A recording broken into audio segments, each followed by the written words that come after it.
I'm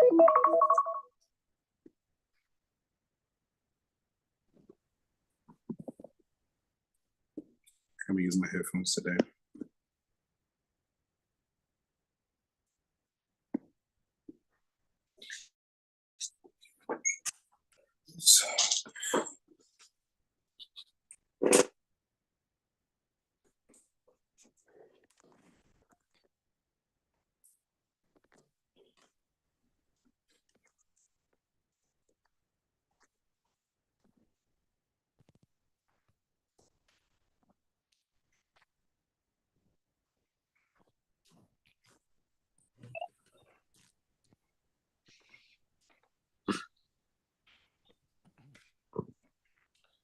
All right, gentlemen. So let's see. Let me log in here so I can make sure that things are clicking. Right there, go. Join.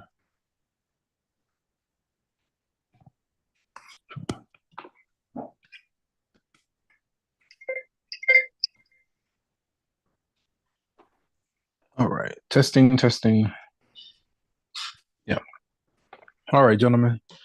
Let me see. So, welcome. Hopefully, everyone had a great weekend. We had a short week last week because of the holiday. So we're back in action this week. It's no real announcements. Let me see. So we're working on section 1.3 today, right? 1.3 functions. And so what that means is we can anticipate exam 1 to become available next week, right? I am using my headphones today, so if you have questions, you have to type it in the chat, or I mean, my microphone is not. I need a different type so I can hear you guys. So I can't hear you today is what I'm getting at. So you either have to type it in if you have questions, type it in the chat or put it in the Q&A, and we'll make sure to get it addressed. Yeah, so we can anticipate exam 1 to become available. I think I scheduled it for like this Sunday, and then it'll be available for full credit for 7 days. After the due date, you can still submit it and earn up to 95%, which is still considered or sizable. Okay, so let's just take some time to get through this content. So like we said, we're going to be working on section 1.3 functions. And then the other thing is, so just be sure that, this section has a lab component. So be sure that you've connected with Dr. Lamar and you've been following her instructions as far as the lab is concerned. That counts for the lab component that's organized by her counts for 10% of our overall grade. So a few objectives here.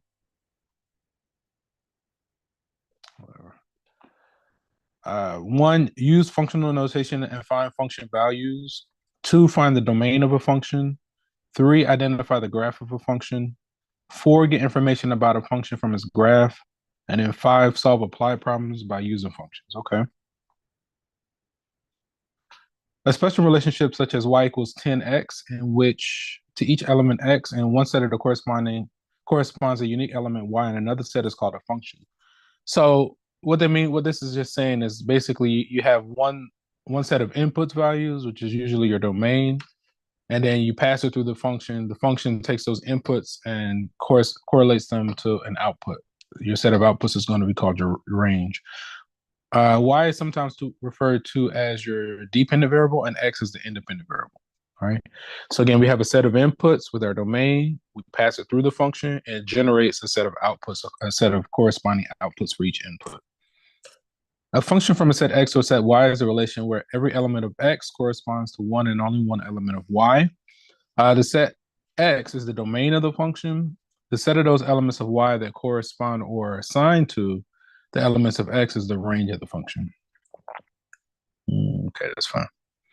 One thing here is that each element of X corresponds to only one element of Y. In other words, we don't have the case where one element of X corresponds to more than one element of Y, right?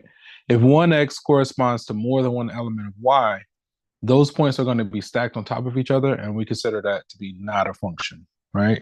We'll explore that a little bit more momentarily. If you're just joining us, I welcome. Hopefully, everyone had a great weekend. Again, if you have I'm using my microphone today, so I'm not going to be able to hear you guys until the end. If you have questions, feel free to type it in the chat or the Q&A. I am monitoring monitoring this. For each x in the domain of f that corresponds a unique y in the range, the number y is denoted by f of x, read as f of x or f at x. We call f of x the value of f at the number x and say that f assigns the f of x value to x. Okay, so the main thing here is this guy here, where it says f of x. This is read f of x, right? The function f evaluated at the value of x. Sometimes when students see this, they think that this is multiplication and they'll introduce an x. We're not introducing an x. Like we're not multiplying it by x, right? So that's a common error that students tend to make because they'll distribute an x and then it just throws everything off.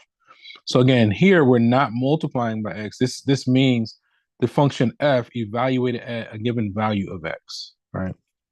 Okay. See, functions can be defined by ordered pairs, tables, and graphs, and equations. So to determine whether each relation defines a function, right? So this is just like a list of ordered pairs. You could like plot these points and look at the graph. If you ever have any ordered pairs stacked on top of each other, then essentially it's going to fail the vertical line test and it's not a function, right? In other words, if we have repeating x's, then it's not a function, right? Let me see. So in the first one, do we have any repeating x's? I think we do, right? So this guy right here. If we were to plot these ordered pairs, we could go left one and up two, left one and down three. Those 2 points would be stacked on top of each other, all right? So then that's an example of something that's not a function. So A should be not a function. We have repeating x's, right? Just like in life, if you keep going back to the x, there's something, more than likely there's something dysfunctional there, right? So repeating x's in this context is not functional. Do we have any repeating x's in B? No. All right, so then B should be a function, or B is a function, right?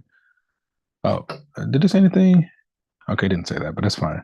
So then if we want to identify the domain is just going to be our set of input values. We can still identify the domain and range of the first one. The domain would be our set of input values, our distinct input values, no repeats, right? So we would just do 1, 2, and 3, right? -1, 1, and 5. You don't write it more than once. See it here. And then the range is going to be the set of output values, 2, 3, and -3. Again, this is not a function because two ordered pairs have the same first component. We have repeating x's. And then if we look at the second one, the domain, our set of inputs, -2, 0, 2, -1, right? And then the range, our set of outputs. Okay. I feel like that's fairly straightforward. It's not too terribly bad. Okay. So determine whether y is a function of x for each equation. Okay. So then something like this, it would help if you can get a sense of the graph, right? We have at least 3 different techniques that we can visualize these graphs, right? We could make it ourselves, where we create a set of ordered pairs. We choose several values of x, find the corresponding y, plot the points, and then connect them either with a smooth curve or a straight edge, right? That's one way. We could also use our graphing calculator, like a Texas Instrument graphing calculator, and then look at the graph. And then we could also use something like Algebra, right? And the main thing is, if you have any points that are stacked on top of each other, then it's not a function. Okay. I think I'm going to do a showcase on Desmos.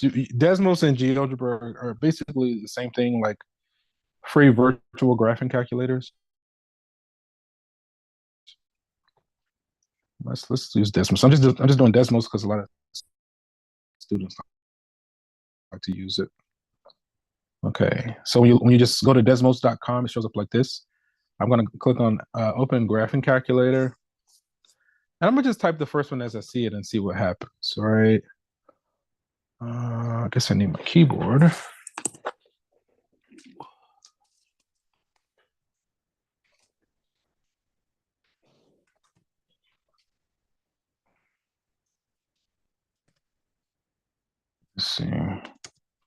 gonna work? Why is it not working?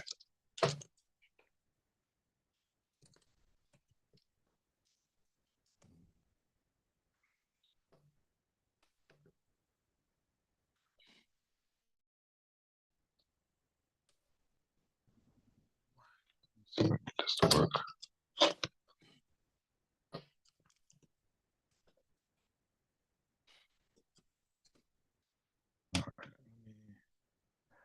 I don't know why that's not working. Bluetooth.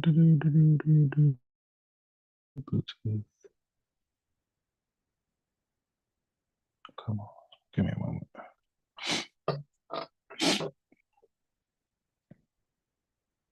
That's fine. Okay. So you working now? Okay.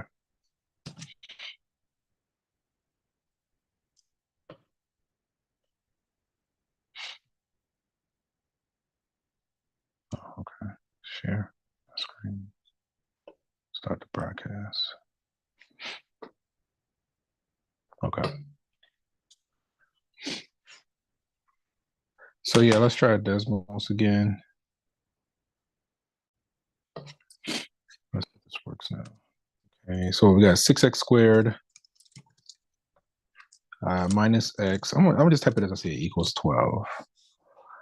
All right.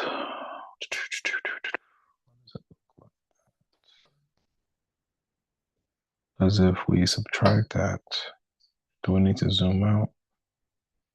How can we get this to show properly? Okay, so that doesn't look like it's behaving properly. So what I'm going to do is set it equal to 0. So if we subtract 12 from both sides, I'm going to say minus 12. Yeah, I think I did it. Equals 0. What if I did equal 0? Okay, so I just moved it to the left. Let me see.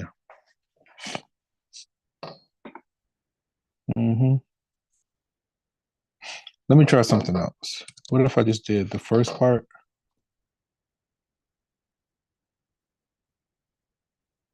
Okay. Yeah, so I'm just going to do the minus 12. Either one is fine. I think this is better, right? So, but notice if we get a graph like this, it's a U-shaped curve. It's a parabola. We can zoom in and change the window. But notice there are no points stacked on top of each other. Okay. Yeah.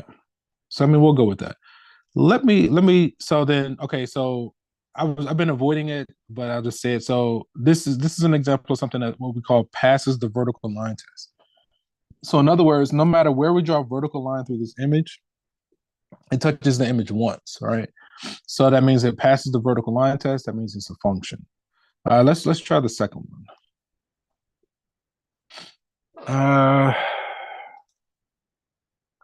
Okay, we might. I'm gonna try typing it as I see it and see if that works. And if not, we gotta work around. Let's see what happens if we do this. I mean, that could be the case. Okay. So let me try my workaround. Now, obviously, if we get an image like this is an example of something that would fail the vertical line test. We can draw a vertical line and it'll touch the graph more than once, right? I think this is correct, but let me try my workaround. So my workaround would be to solve for y. If we add x squared to both sides and then take the square root, then we would get what let me see. Y equals, you got the square root. Does that work? Okay. Square root. X squared plus 4. Okay, yeah. So I think the image that we had a moment ago was fine. And then y equals negative square root of x squared plus 4, right? Because when we take the square root, we have to do plus or minus, but this is fine. We still got the same image, so I feel better about it. I want to check one other thing. What if I say y equals, just to make sure? Yeah, okay. Yeah, I don't know why the first one was behaving so weird like that, right? So again, so that was a demo on Desmos, right? This is, again, a lot of students have been using this for years to generate some images, but you still kind of have to know some workarounds periodically, right? But so for the first one, we got a parabola. And that was an example of something that passed the vertical line test, so that was a function. The second one, some kind of hyperboloid, paraboloid, something. But we saw that we could draw a vertical line, it would touch the graph more than once, so then it was not a function for the second one. So one value of y corresponds to each value of x. They okay, it looks like the first one may have had a typo, and that's why it was so weird. It looks like, yeah, I don't know. I think it looks like it was supposed to be minus a 3y. Mm-hmm. And then they solve for y like we did in the second one. Okay, that's fine. So it looks like there's a typo. I need to change my I guess I'll just have to do it after class to remember to make that change to my master file. But yeah, the original looked like it had a typo. So it should have been 6x squared minus 3y. And then just like we did in the second one, we solve for y. And then this graph is going to be oh, I realized why the first one why it was looking so weird, because there was no y, right? So then if we solve for x, then that's why we got the double vertical lines. It was like, yeah, it was I knew something was missing. I couldn't figure out what it was. But yeah, so but yeah, you see where we solve for y, we have y equals x something x squared. So then that's a parabola. And we still kind of get this a similar result. Every y value corresponds to each value, every value of y corresponds to each value of x. So it defines y as a function of x. This one, every y corresponds to two values of x. All right. Or I guess each x corresponds to two different y values. All right. So in other words, we saw in the image, it would fail the vertical line test. So it was not a function. Okay. Let's try some more. Okay, let g be the function defined.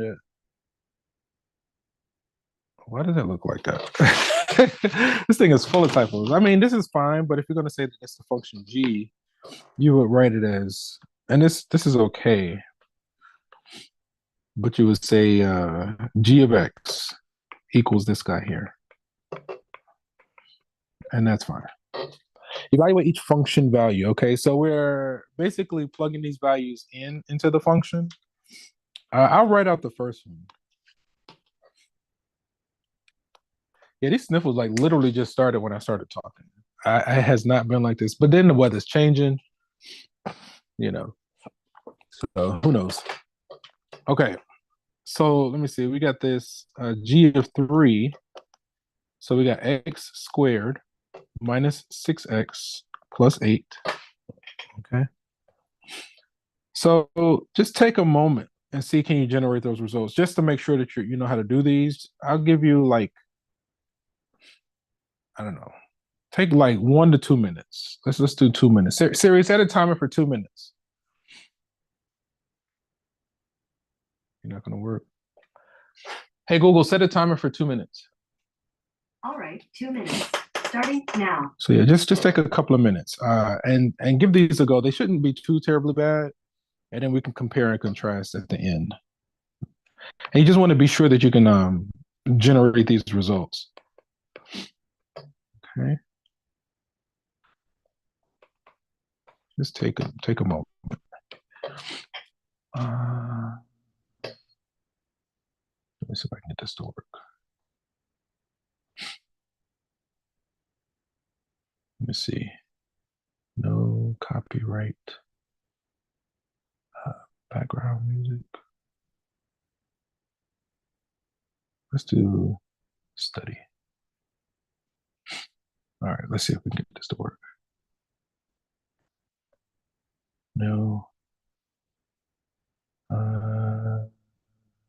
Doesn't say no copyright. Let's do this one.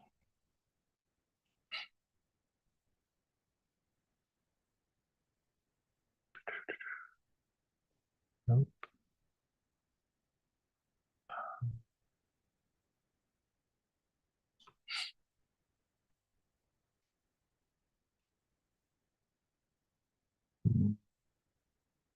All right, this might work.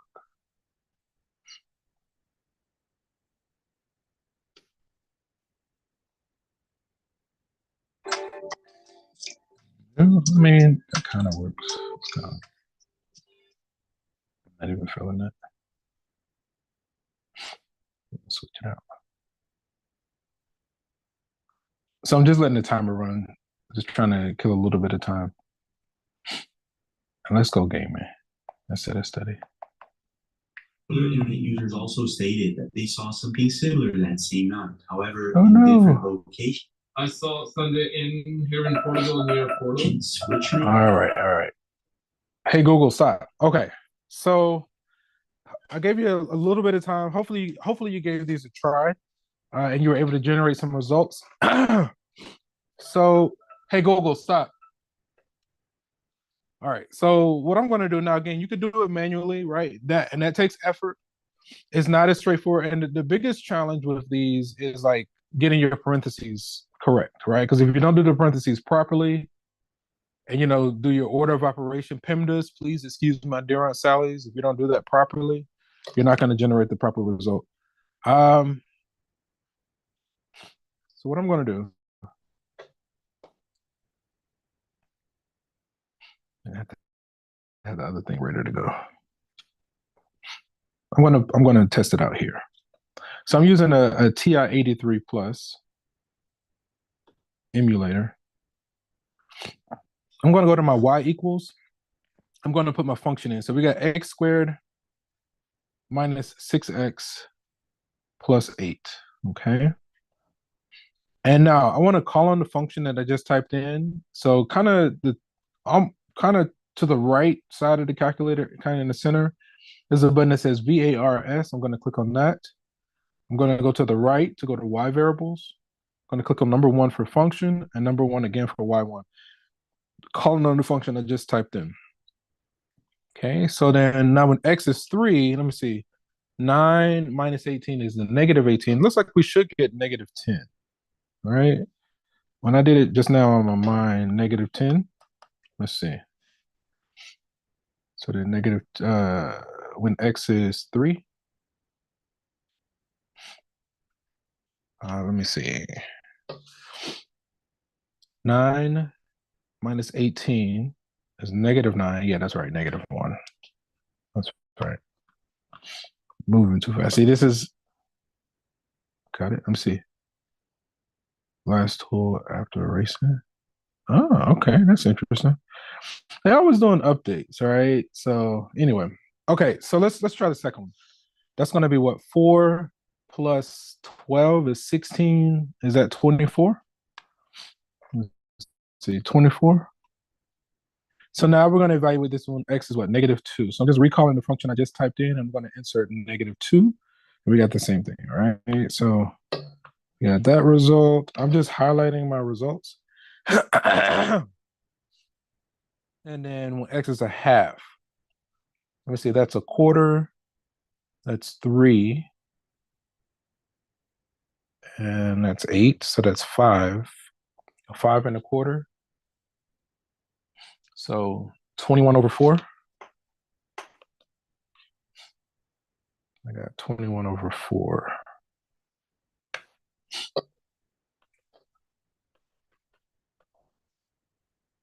Same as like 5 and a quarter. Let's see. So now if I recall that function and let x be a half, I'm going to hit math as a fraction, 21 over 4. Okay. If anything is not clear, feel free to like type your question in either the chat or the Q&A. Okay. And now we can go back. Okay, so let me see with D. Let me duplicate this slide. I feel like I should go ahead and correct that typo now, because if I don't do it now, yeah, it's just, and it eats up our time. Let me, what slide is this? Slide 14, and there was another one before 14. I'm gonna go ahead and correct my master file now. This one, 3. Slide 14. So this one, I feel like this should say g of x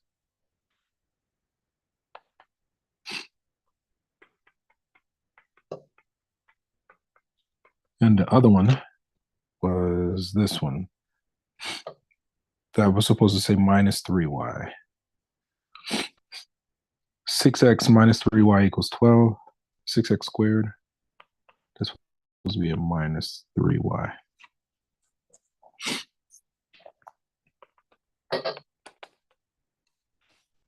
Okay. Yeah. That way. Because I just know how I am. If I don't go ahead and correct that now, when I leave you guys, I'm gonna do attendance, get distracted. I ain't even gonna think twice about it. And I kind of need to correct these, but I ain't gonna worry about that for right now. The main one that needs to be corrected has been corrected. Okay, so then this slide I need to duplicate.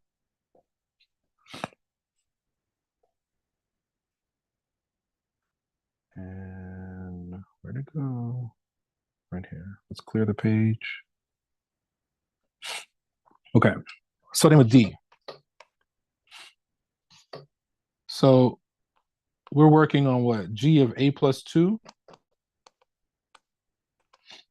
So again, the recommendation is when we're doing these substitutions, replace each x first with a blank set of parentheses. So we have x squared minus 6x plus 8. And what's our x in this case is what? The A plus 2. So we're replacing each x with A plus 2, right? So then now because we use those blank parentheses, now it's like algebra, right? Order of operation, all that kind of stuff. So with that first one, we will FOIL. If we FOIL it out or expand it, we'll get A squared plus 4A plus 4. And here we're distributing a negative 6. Okay. We're going to get what? Minus 6A minus 12 plus 8. In the chat, can somebody tell me what's the name of the next maneuver? What's the technique called? And the hint is CLT. Going once, going twice. Anybody got it? Okay, yeah, that's what we did in the above line. And then what's it called that we're doing the next step? Yeah, right. So in the above line, we did do this. We did distribution, or we distributed, and then in this line here, now we're gonna do what's called combine like terms, right? I think the A squared is alone, so we're just gonna let that one be. We got a 4A and a negative 6A, so that combines to a negative 2A. And then we have a 4. I think those cancel out, right? Because A plus 4 is 12, minus 12 is 0. So then ultimately we get this guy. Okay. Let's see. Yep. You guys look good. Okay. So we got this for D. Yeah, let me just do another slide for E. Duplicate.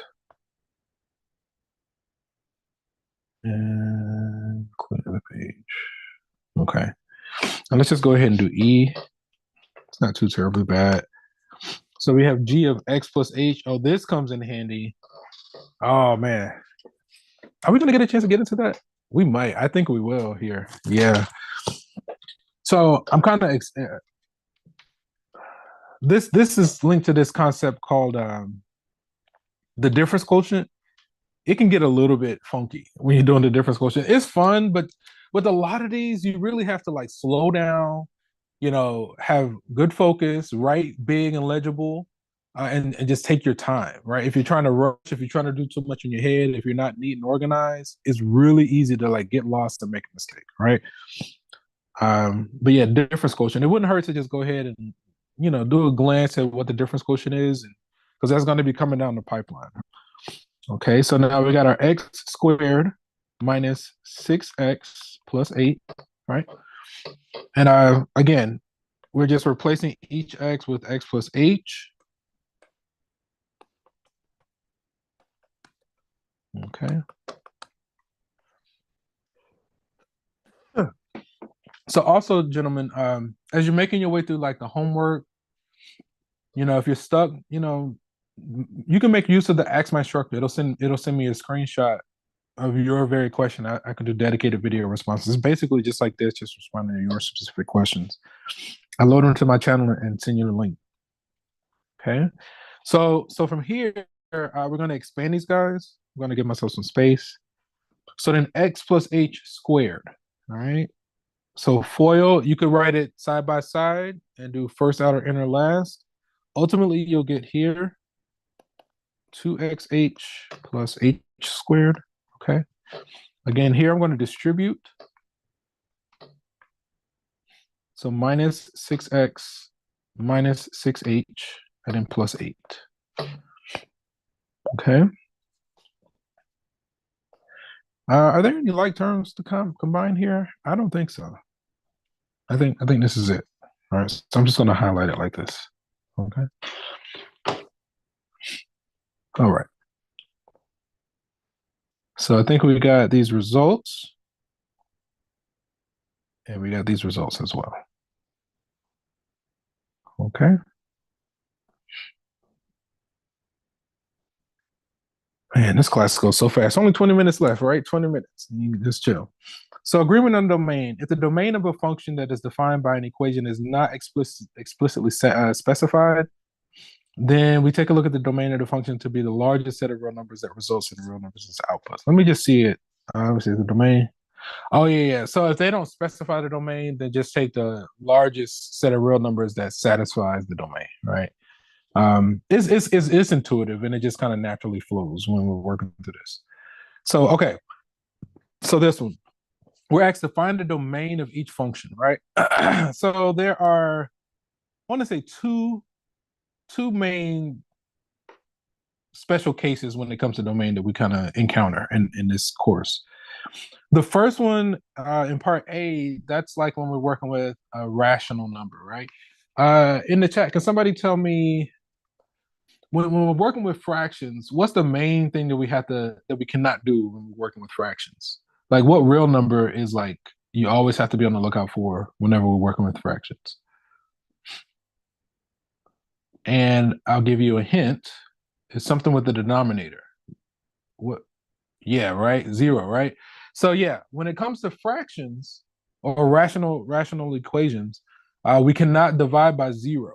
So if you, long story short, when it comes to rational functions, the domain is going to be all reals except any x that makes the denominator 0.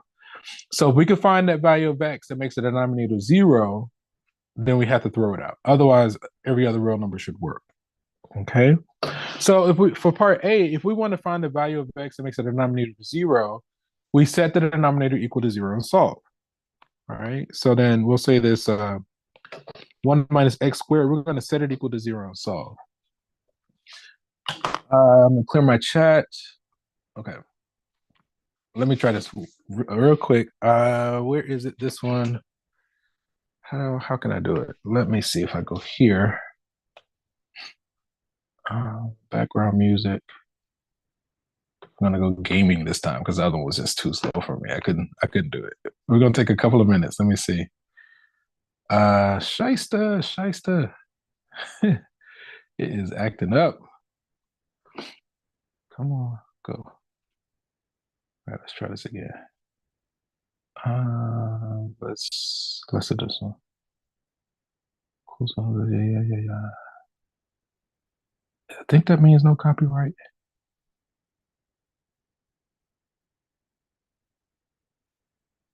You know what? Let me just find something that says no copyright.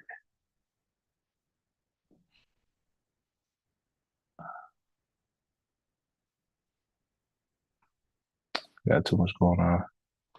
There's one. Okay. I think that was okay. All right, let's see if we can get this to work. Okay, so let me see. Hey, Google, set a timer for 2 minutes. Yeah. Hey, Google, set a timer for 2 minutes. Okay, 2 minutes. Starting now. So just take a couple of minutes, at least. Actually, hey, Google, pause. Sure, pause. So we talked about the first one, right? I'm not generating a result. I want to give you a moment to just see, can you find the value of x? I want you to actually try all 4 of these or as many as you think you can do. Let's take we'll take like 3 minutes because I want you to give these a go. But let me give a disclaimer on the square root. Now, some of them combine these two concepts together. Remember, the first one we talked about the domain of a rational function where we have to remove any value of x that makes the denominator 0.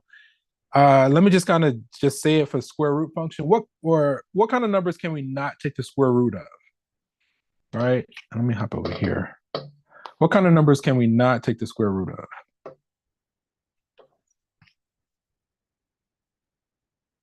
Yeah, right. We cannot take the square root of negative numbers, right? So for whenever we have a square root, the domain is going to be all reals, all non-negative real numbers. In other words, the radicand, the part inside the square root, has to be greater than or equal to 0. Okay. So for rational functions, we got to set the denominator equal to 0 and solve. So we have to throw out any x that makes the denominator 0. And then whenever we're doing square root function, the radicand, which is the part inside the radical, has to be greater than or equal to 0. So just take a moment, like take a couple of minutes to see if you could solve those on your own. Hey, Google, continue the timer. Okay, you have 1 minute and 49 seconds remaining. Resuming now. Hey, Google, set a timer for 3 minutes. Second timer for 3 minutes. Shyster. Starting now. All right, I guess we got a 2-minute warning. It sounds like you got 2 timers going. Okay, so just take a moment to see if you can get those. Okay, now we got it working. Still too slow for me, though. I don't want that one. Where'd it go? Okay, do we got a result? Negative. Okay, that was from before. Yeah, I feel like that's too slow. Not now.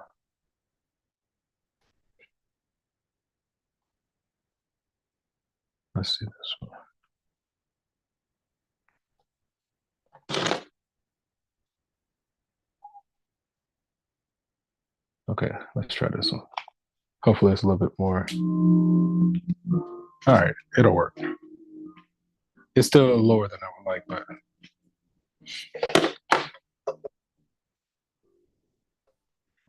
So I'll probably start working on them when that first timer goes off. Yeah, that's lower than I would like, but that's okay. And I see we're kind of short on time, so we'll do the best that we can.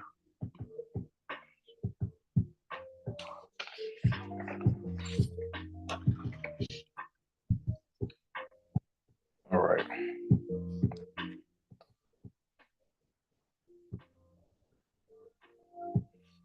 Let's take another minute or so. Hey, Google, stop. All right, so I think since there's no copyright, I'm gonna let it play a little bit in the background. I don't know if you guys are gonna be able to hear it or not, but I just turned the volume down lower. All right, so again, for A, we're trying to find what values of x make the denominator 0. So all we did was set the denominator equal to 0 and solve. In this case, what we can do is add the x squared to both sides. So we'll have x squared equals 1. When we go to take the square root on both sides, right, like this. Again, whenever we take square root, plus or minus. All right. So then I think on the left, they cancel each other. Plus or minus 1, right?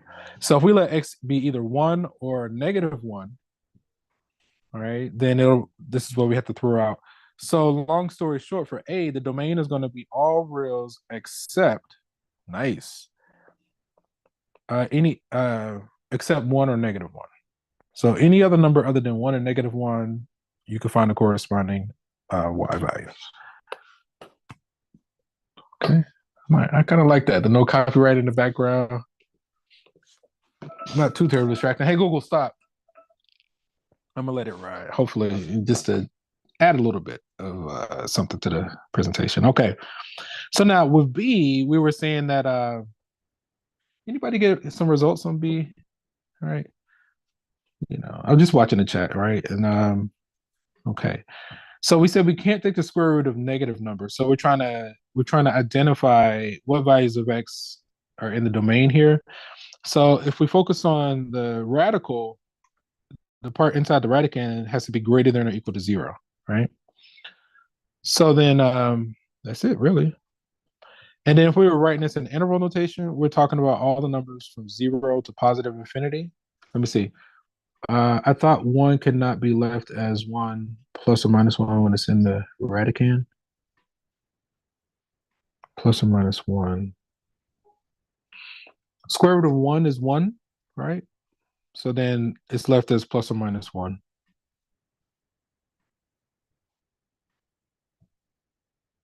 Yeah, I'm not real sure. Any positive or negative number x? Let me see. Okay. So yeah, any positive number, right? So for b, infinity always gets a parentheses in this context. And then okay, here's a question for you.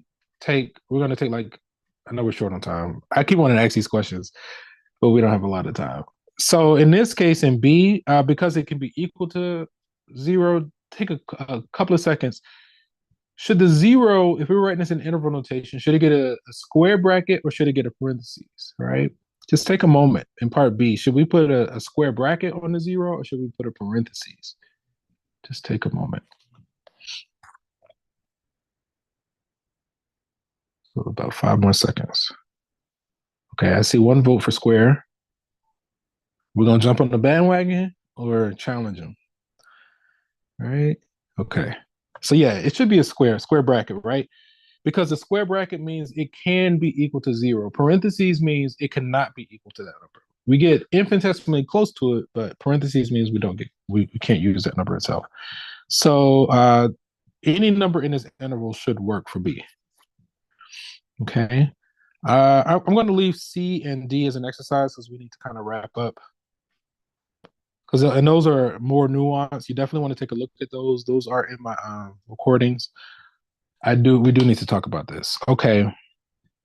Actually, just because we're short on time.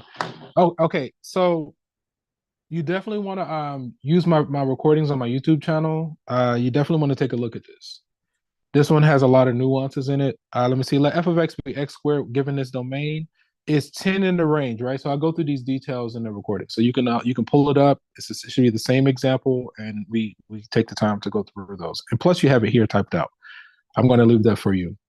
So now we used the vertical line test earlier, right? We kind of jumped the gun a little bit and just looked at the graph. And basically, if you have a graph and if you can draw a vertical line and it touches the graph more than once, then it's not a function. In other words, no matter where you draw the vertical line, as long as it touches the graph once, then it is a function, right? So I'm going to leave this as an exercise. The details are here. And I feel like it's fairly intuitive. And plus, those details are on my recording. So I'm going to use that just for the interest of time. You definitely want to take a look at these examples. This one's interesting as well. It's a little bit more involved. I'm skipping it just because we don't have the time.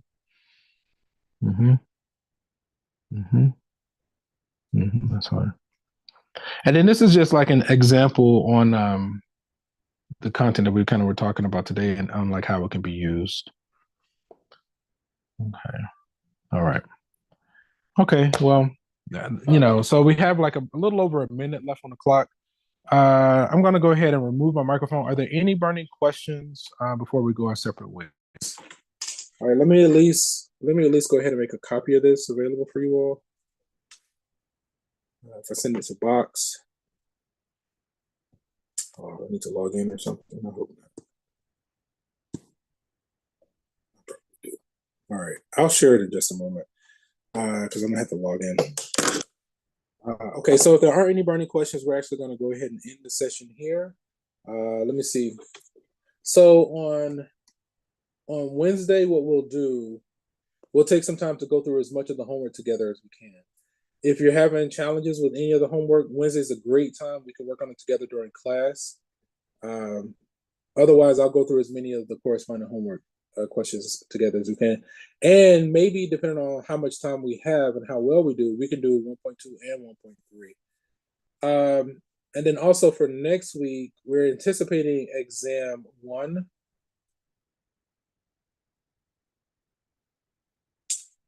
Usually during exam weeks, So maybe one day I'll take one day to review for the exam, and then another day I'll use as basically like office hours, like just making myself available for questions during class. Like I'll be online. Um, do we need to type our name? No, no, no. So okay. I'm glad you asked that question. So the question was, do we need to type our names for attendance? No, you just need your name to show. So I know I've had one person whose name kept saying Zoom user. I'm so glad you asked that question before we went our separate ways.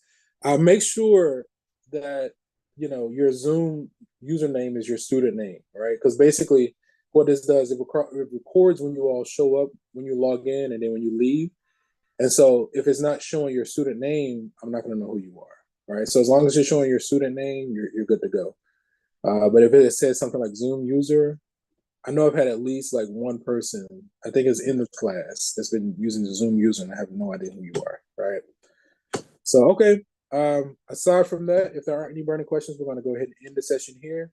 And again, on Wednesday, we'll go through some corresponding homework, and we'll be back next week, same time, same. I mean, Wednesday, same time, same place. All right, gentlemen. Enjoy the rest.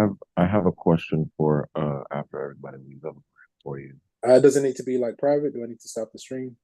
Oh yeah. Okay. Are there any other burning questions, gentlemen? Yeah, I have a question too.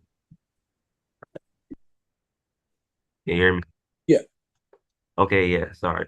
I was trying to do my homework last night and I was like answering the questions, but it wasn't giving me any points or like credit or anything for me answering the question. It would still say like 0 out of 1. And, like I don't know what Where were you doing the homework at? you said when? Where? Like where? On Pearson. And it was saying like section 1 point yada yada yada and everything. Oh yeah, section 3 point, yeah. But it wasn't giving me credit every time I answered it. But I took the quiz and it was giving me credit for the quiz, but like just not the homework. You sure? It sounds like you might not be clicking on the right stuff. It's the same thing I did the last 2 weeks, and they gave me credit. What's your last name? Antoine. That's your last name? Yeah. Let me check. Let me see. So if I go to Pearson, sign in.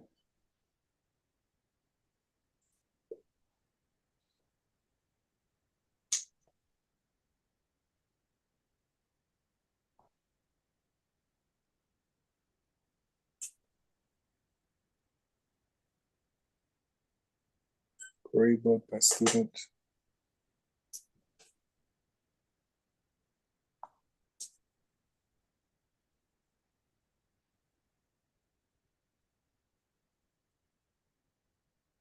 I think it looks like it's showing that you got homework credit. It said I got the credit.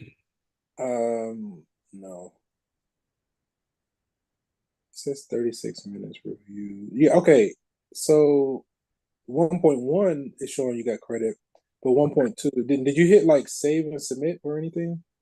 I mean, they weren't even telling me if I got the question wrong or right. Like every time I hit enter or like I went to the next question, it was just taking me to the next question without like giving me any points or credit when I answered the question or telling me if I got it right or anything. What kind of device are you working on? Just a regular laptop. It's called a ThinkPad. You might need to zoom out because I think you might not be clicking on the right stuff. Like when you get submit, you should be able to hit enter. If that's not working, there should be a little button in the bottom right that says something like, I think you're just not either you're not clicking on something right, or either you're make sure that you're allowing cookies and allowing pop-ups. Let me see what else we do. Maybe contact Pearson as well and just kind of describe that to him, because, or if you can either record your screen or like kind of show me, like walk me through what you're doing, and I can like show you. Because like, matter of fact, let me go ahead and pull up an example. So you should be able to see my screen still. Yeah, I can see your screen right now. And let me hop over to Pearson right here, I guess. Close.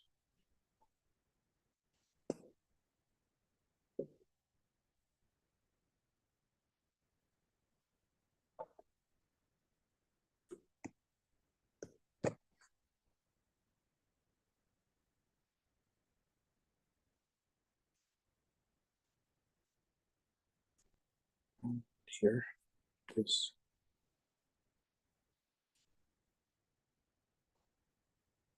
So like for instance, like for 1.1, it gave you credit for everything. I'm going to click on improve score. Yeah. Continue. Oh, that's what I was saying. I've been doing the same thing the last 2 weeks. I don't know why this week they're just not even credit for anything. Well, and then with these, you get like unlimited attempts. So just, if you need to try it again. So Yeah, I had closed it out, opened it back up, but it was working. determine whether the 3 points are correlating. I'm just going to guess. I'm going to say no. You see it in the bottom right hand corner where it says final check? Yeah. Are you clicking on that button? No. Right. So if the enter is not working, try clicking on that button that says final check. Okay.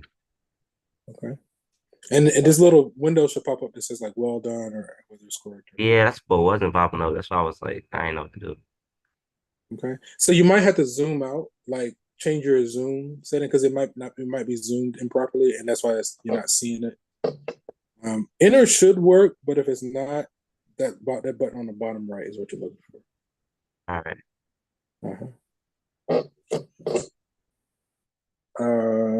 Okay. So I know there was somebody still on the line. Are there other questions before I kind of end the stream aside from the main gentleman? Okay, let me stop the stream.